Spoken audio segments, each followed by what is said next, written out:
Le Point Bourse vous est présenté par Bourse Direct.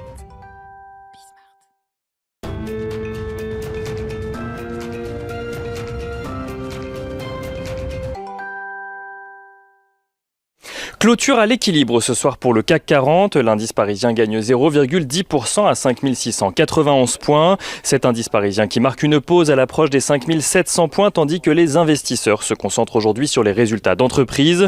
La tendance est similaire à Wall Street après les nouveaux sommets atteints hier. Wall Street où les investisseurs constatent les efforts des démocrates pour avancer en matière de plan de relance tout en tentant de rassurer les républicains réticents au projet.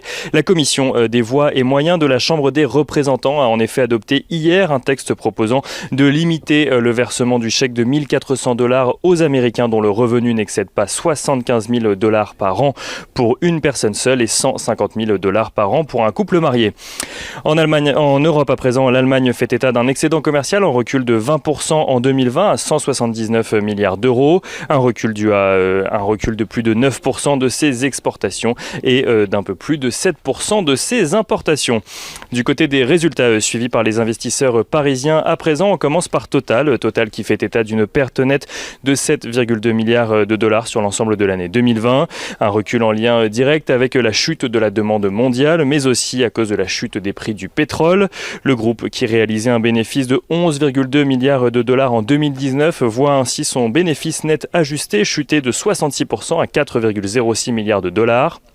Un résultat que le PDG de Total a tenu à comparer aux autres majors pétrolières, expliquant que le groupe français s'en sortait mieux que ses concurrents. Il n'en reste pas moins que pour son PDG, l'heure est à présent à l'accélération de la transition énergétique. Patrick Pouyanné a en effet déclaré ne plus vouloir croître dans le pétrole, mais vouloir miser sur le gaz et l'électricité renouvelable. Le PDG compte ainsi faire fondre la part de ses produits pétroliers de 55% à 30% d'ici 2030. Un changement de cap qui s'accompagne d'ailleurs d'un changement de nom puisque Total souhaite désormais s'appeler Total Énergie. Le résultat de l'entreprise meilleur qu'attendu a tout d'abord fait grimper le titre aujourd'hui avant de retomber dans le rouge. Total qui clôture ce soir en baisse de 1,75%. On notera également que l'entreprise a précisé qu'elle allait verser un dividende de 66 centimes par action. Autre valeur à la une ce soir, Natixis a demandé ce matin la suspension de la cotation de son titre dans l'attente d'un nouveau communiqué de sa part.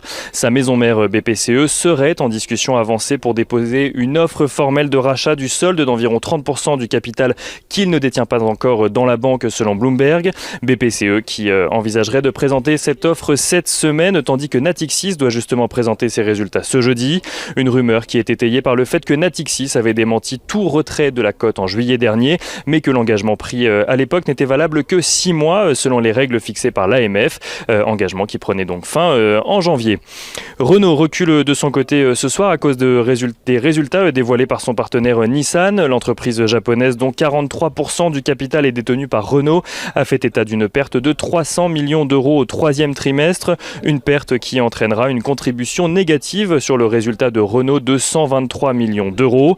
Renault qui doit justement publier ses résultats en fin de semaine prochaine, le titre Renault qui perdait ce soir 1,66%. Et on finit avec l'agenda des prochaines actualités à suivre. Ce soir tout d'abord, les investisseurs pourront prendre connaissance des résultats trimestriels de Twitter mais aussi de Cisco Systems. Demain, ces mêmes investisseurs pourront prendre connaissance de la production industrielle pour le mois de décembre en France, mais aussi des prix à la consommation en Allemagne pour le mois de janvier. Prix à la production et prix à la consommation que les investisseurs découvriront également pour le mois de janvier en Chine. Côté entreprise, les investisseurs découvriront les résultats annuels de Air Liquide, de Société Générale ou encore de Unibail Rodamco Westfield en ce qui concerne les sociétés du CAC 40. Ils découvriront également les résultats de Carmat ou encore de l'entreprise Lectra.